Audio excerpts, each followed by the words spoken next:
Olá pessoal do sétimo ano, como estão vocês? Saudade, viu companheiros? Saudade mesmo, turminha faz falta. Gente, hoje nós vamos trabalhar hierarquia e rede. Rede e hierarquia urbana, são dois assuntos, não é um assunto só que a gente desdobra em dois para facilitar o entendimento, certo? Vamos falar de como as cidades se conectam umas com as outras. Falaremos também da importância que uma cidade exerce sobre a outra. Vocês sabem que não existe nenhum lugar que possa existir sem uma comunicação. Todos os territórios se comunicam. A globalização permite isso.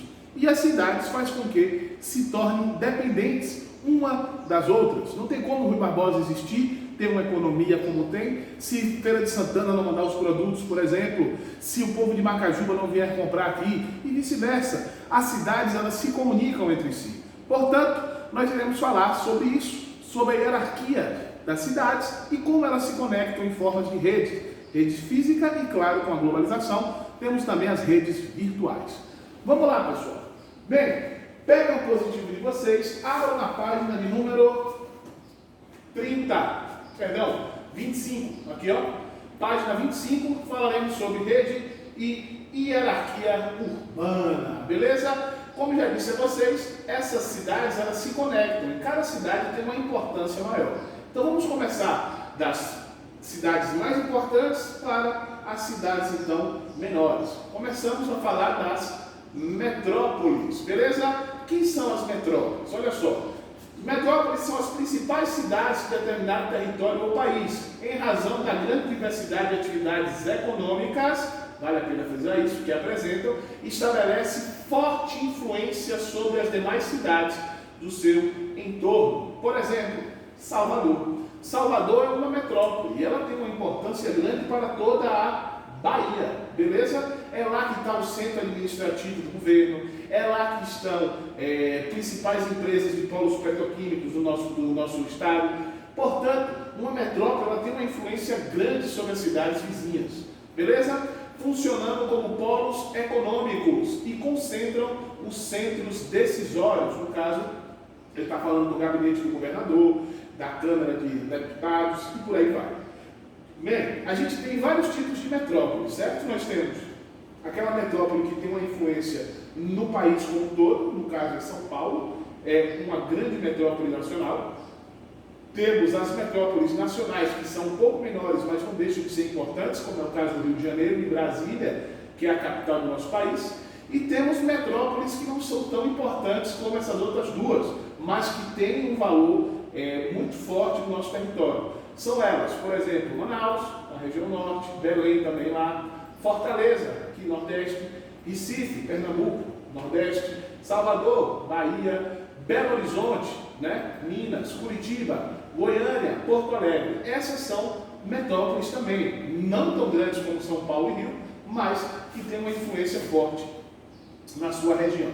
Beleza? Aí ele diz aqui ainda, nos arredores dessas metrópoles é comum ocorrer o fenômeno de conurbação. O que é isso? O que é conurbar, galera? É quando o limite territorial de uma cidade se entrelaça com a outra. Por exemplo, você está lá em Salvador, você sai de Salvador e vai para Lauro de Freitas, você nem nota que mudou de cidade. Por quê? Porque não tem uma zona rural separando uma cidade da outra. É como se os limites das cidades fossem entrelaçados. Então, isso é um fenômeno chamado de conurbação. Nas metrópoles, a conurbação ela é muito comum. Portanto, normalmente, onde se tem metrópole, tem conurbação com várias cidades. No caso de Salvador, Lauro de Freitas, Simões Filho, todas essas cidades aí conurbam com Salvador, portanto, está dito aí o processo de conurbação. A metrópole de São Paulo é classificada por alguns estudiosos como uma megacidade. O que é megacidade, gente? Megacidades são cidades que passam de 10 mil habitantes, 10 milhões de habitantes. São Paulo é um exemplo disso, porque lá tem mais de 10 milhões de pessoas. E também alguns estudiosos dizem que ela é uma cidade global. Claro que tem uma influência menor que as outras cidades globais, como Londres, por exemplo, mas São Paulo é considerada uma cidade global para alguns especialistas. Bem, temos também aqui um grupo já menor, mais cidades, porém com uma influência menor. É o que eu chamo de capitais ou centros regionais. né? Apesar de estarem na área de influência das metrópoles, as cidades consideradas capitais regionais apresentam possibilidade de assumir uma certa influência em escala regional, concentrando alguns serviços como a saúde ou shopping centers. Exemplo, Florianópolis, Porto Velho, Rio Branco, Juazeiro do Norte, Cuiabá. Todas essas cidades aqui são consideradas capitais ou centros regionais. Centro subregional, já é uma escala menor, apresentam uma área de influência menor do que as das categorias anteriores, mas com pequena centralização das atividades econômicas, né? É o caso aqui, ó, de Irecê, aqui na Bahia, Cruzeiro do Sul, no Acre, Cáceres, no Mato Grosso, Anápolis, no Goiás, e por aí vai.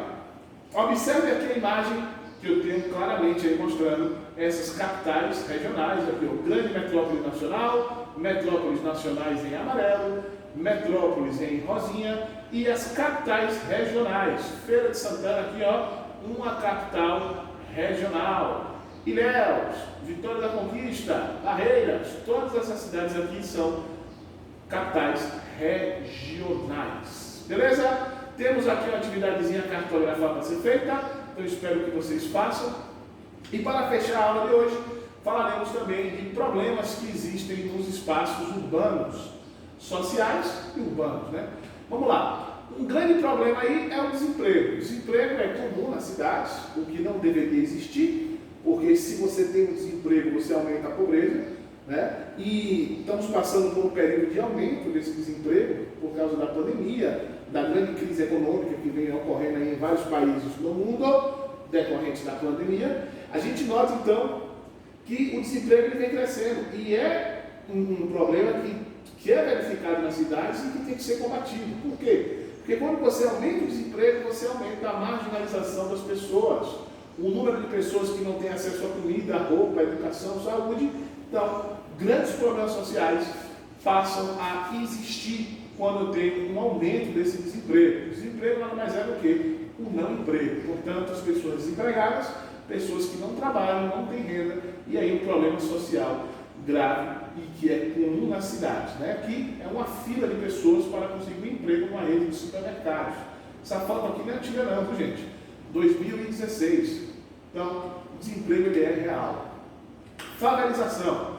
Favelização é essa moradia, esse sistema de moradia que ele é criado sem um projeto de organização, sem uma infraestrutura adequada, portanto a qualidade de vida das pessoas diminui e muito. E a favelização existe também por causa do desemprego. As pessoas não têm emprego, não conseguem morar em lugares que são mais adequados para a existência humana, então começa a ir para as grandes periferias, longe do centro, onde não tem infraestrutura.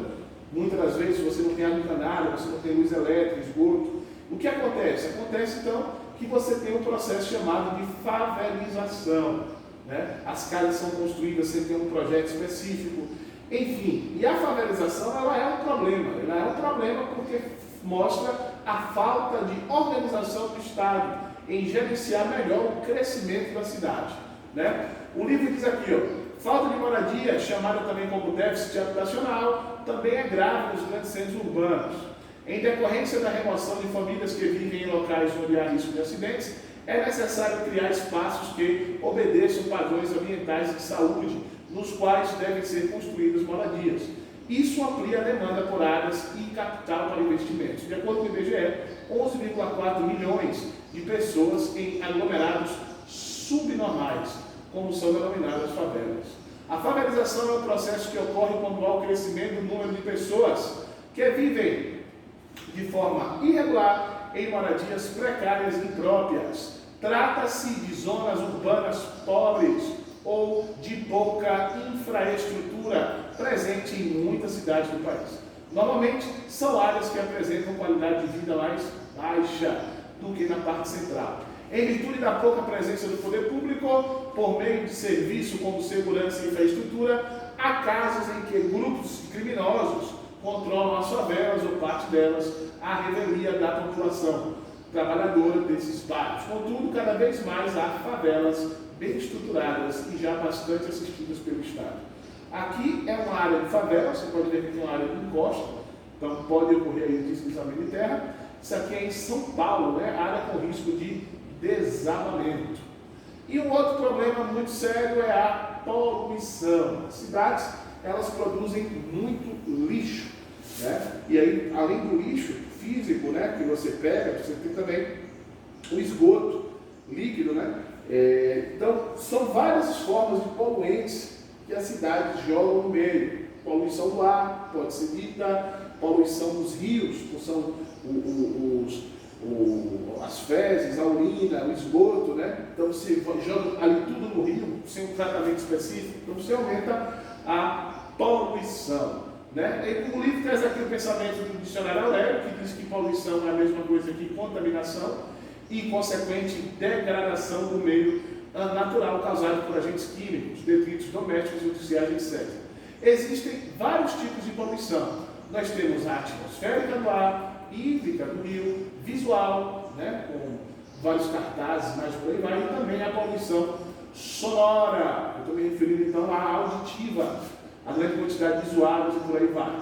Poluição atmosférica está relacionada à emissão de gases poluentes, através dos combustíveis fósseis, a queima da gasolina, do gás natural, enfim, é um tipo de poluição também presente nas cidades e na zona rural, né? Essas nuvens podem ocasionar o que eu chamo de chuva ácida. Por quê? Porque eu tenho uma poluição atmosférica e a água cai então mais ácida, que é ruim para a natureza.